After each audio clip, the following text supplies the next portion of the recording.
सुप्रभात छात्रों, आज हम आपकी पाठ्यपुस्तक क्षितिज के पाठ कैदी और कोकिला के बारे में पढ़ेंगे, जिसे माखनलाल चतुर्वेदी जी ने लिखा है।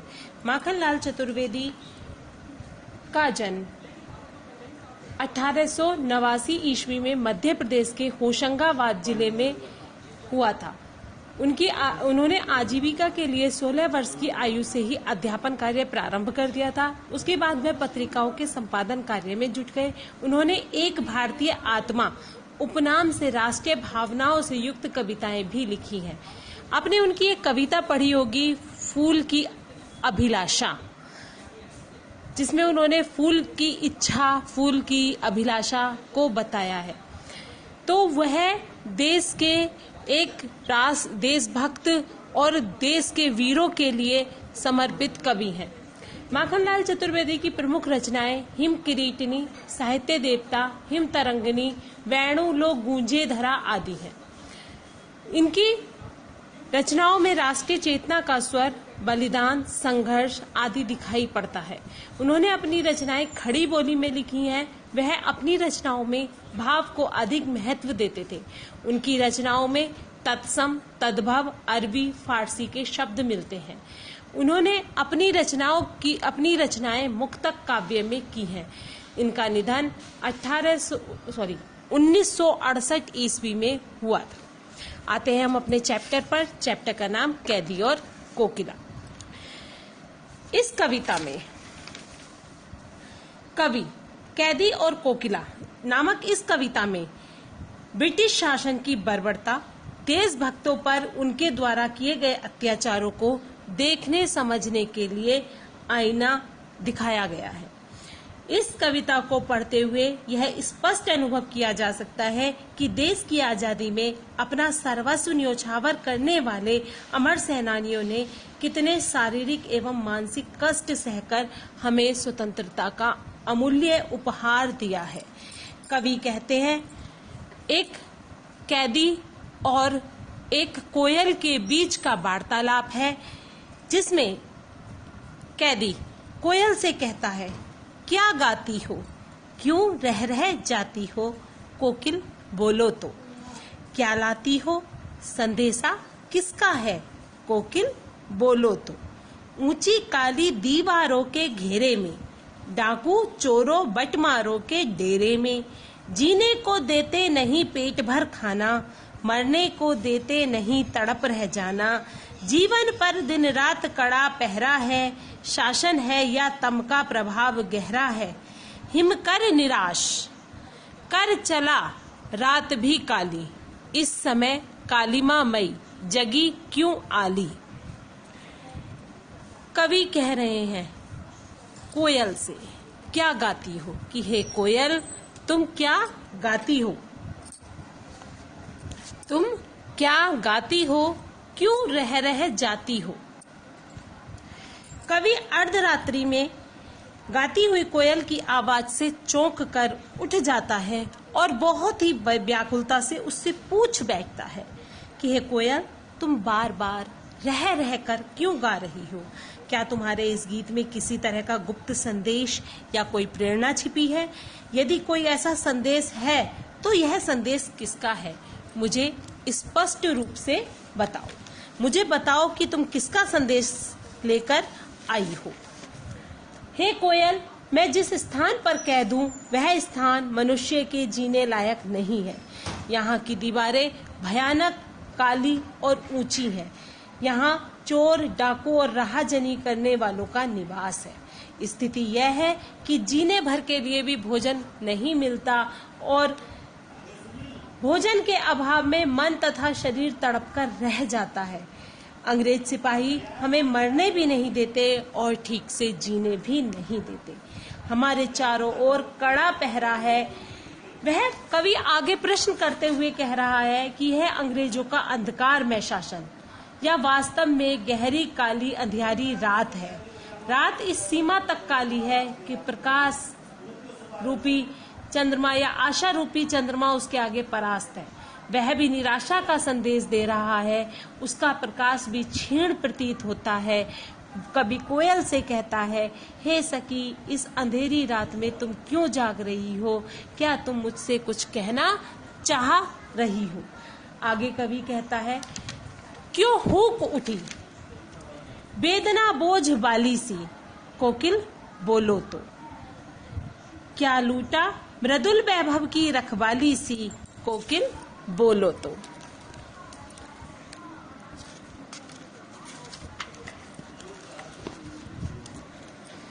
क्या हुई बावली अर्धरात्रि को चीखी, कोकिल बोलो तो। किस दावानल की ज्वालाएं हैं दिखी, कोकिल बोलो तो। आगे कवि कह रहा है, जेल की कोठरी में बैठा है और कोयल से कह रहा है, तू कितनी कसक भरी बाड़ी में हुक लगा रही है। ऐसी कौन सी बात है जिसका बोझ तुम्हारी वेदनापूर्ण वाणी से स्पष्ट दिखाई पड़ता है? हे कोयल, तुम्हारा ऐसा क्या लुट गया है जिसको लेकर तुम इतनी उद्विग्न और व्याकुल हो? आधी रात को तुम्हारी वाणी इतनी कारुणिक हो गई है, दुख भरी हो गई है। तुम्हारी वाणी तो अत्यंत मधुर और कोमल है, वह मधुर ऐश्वर्य की मालकिन है जिसकी तुम स्वामिनी हो, फिर भी इस हद तक विचलित क्यों हो? तुम्हारी वाणी में यह व्याग्रता क्यों है? तुम इस आधी रात में क्यों चिल्ला रही हो? क्या किसी जंगल की भयानक आग की लपटें तुम्हें दिख गई हैं? क्या अंग्रेजी शासन का अंधकार और भयानक अत्याचार युक्त नीतियों का तुम्हें ज्ञान हो गया है? तुम्हारी वाणी की व्याकुलता क्या है, यह बताओ। आगे कहता है कवि, क्या देख न सकती जंजीरों का गहना, हथकड़ियां क्यों यह ब्रिटिश राज का गहना। कोहलू का चर्रकचू जीवन की तान, गिट्टी पर उंगलियों ने लिखे गान। हूँ मोट खींचता पेट पर लगा जुआ, खाली करता हूँ ब्रिटिश अकड़ का कुआ। दिन में करुणा क्यों जगे रुलाने वाली, इसलिए रात में गजब ढा रही आली। इस शांत समय में अंधकार को बेद रो रही क्यों हो, कोकिल बोलो तो।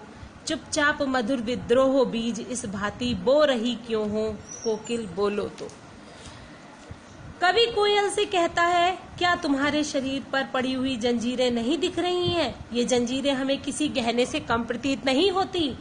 ये हथकड़ियां जो हमने पहनी हैं, ये अंग्रेजी राज द्वारा हमें दिया गया उपहार है, जो हमारे शरीर और हाथों पे सजा हुआ है। ये हमें कोल्हू के चरसा को खींचता समय चरचक चुकी ध्वनि की जीवन तान सुनाई पड़ती है। यह जीवन संगीत ही हमें देश के प्रति समर्पित होने की प्रेरणा देता है।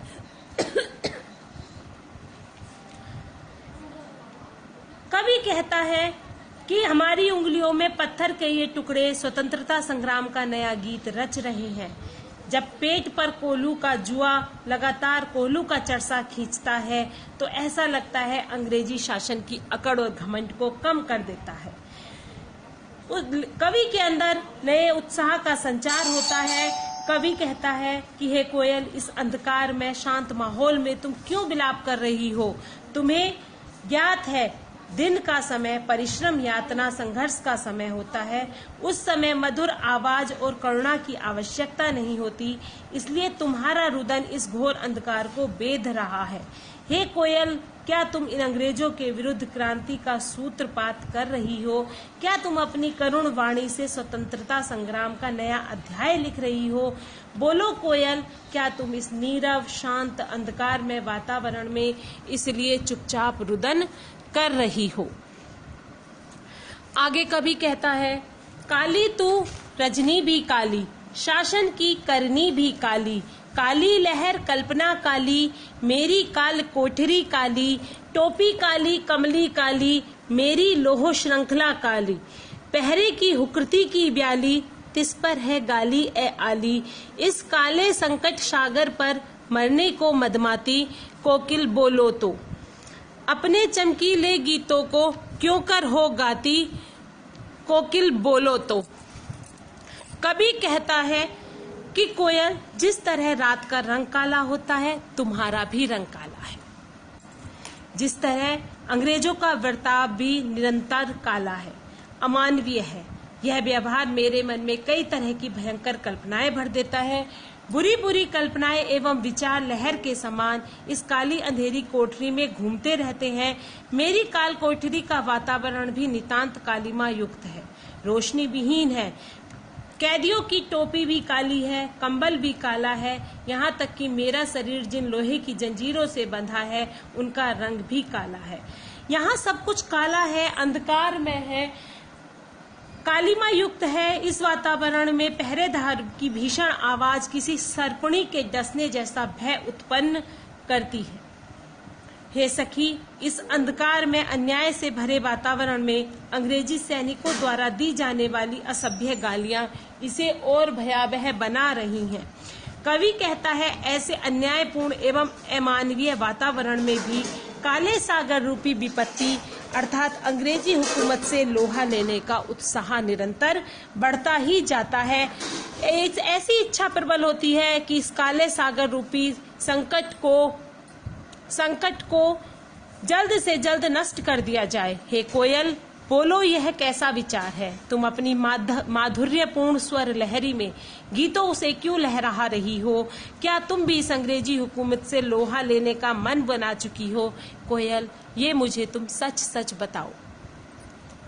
आगे कवि कहता है, तुझे मिली हरियाली डाली, मुझे नसीब कोठरी काली, तेरा नभ भर में संचार, मेरा 10 फुट का संसार, तेरे गीत कहावे वहां, रोना भी है मुझे गुनाह, देख विषमता तेरी मेरी, बजा रही तिस पर रणभेरी,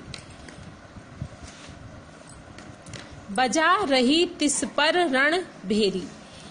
कवि आगे कह रहा है, इस हुकृति पर अपनी कृति से और कहो क्या कर दूं, कोकिल बोलो तो, मोहन के व्रत पर प्राणों का आसव किसमें भर दूं, कोकिला बोलो तो। कवि कह रहा है, हे कोयल, तुम तो प्रकृति के स्वच्छंद हरे भरे वातावरण में उन्मुक्त विचरण करती हो, स्वतंत्र घूमती हो। तुम्हें तो बैठने के लिए हरी डाल मिली है, परंतु मेरे भाग्य में यह संकरी सी काल कोठरी है जहां हवा और रोशनी बड़ी मुश्किल से पहुंचते हैं। हे कोयल, संपूर्ण आकाश तुम्हारा क्षेत्र है जहां तुम निर्बाध रूप से उड़ सकती हो, जबकि मैं जिस काल कोठरी में बंद हूं यह मात्र 10 फुट की है।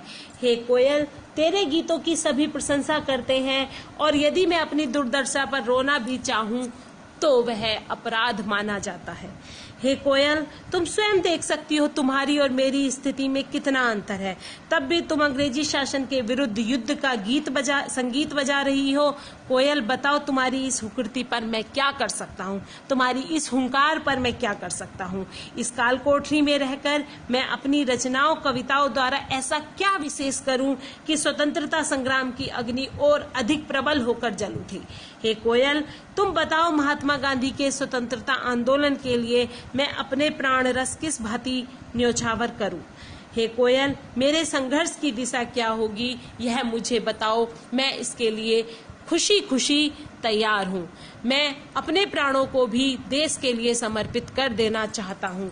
कवि कोयल और कैदी के माध्यम से, अपनी रचनाओं के माध्यम से देश के नवयुवकों में स्वतंत्रता संग्राम के प्रति समर्पित होने के लिए, उनके प्राणों को, उनकी आत्मा को, उनकी चेतना को जागृत करने के लिए अपनी रचना के माध्यम से अंग्रेजी शासन के अंधकार में, अत्याचार में, अमानवीय कृत्यों को बता रहे हैं और कवि भारत की सोई हुई जनता को अपने देश को आजाद कराने के लिए प्रेरित कर रहे हैं। कवि कोयल के माध्यम से उस समय की तत्कालीन अंग्रेजी हुकूमत की शासन व्यवस्था के बारे में बता रहे हैं, जहां पर भारत के लोगों के साथ बहुत ही अमानवीय व्यवहार किया जाता था, जहां उन्हें हथकड़ियों में बांध कर रखा जाता था, जहां उन्हें भरपेट खाना नहीं दिया जाता था, जहां उनसे अत्यधिक काम कराया जाता था,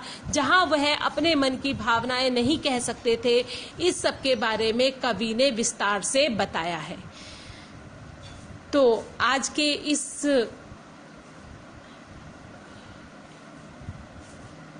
के लिए इतना ही, बाकी नेक्स्ट लेसन में। धन्यवाद।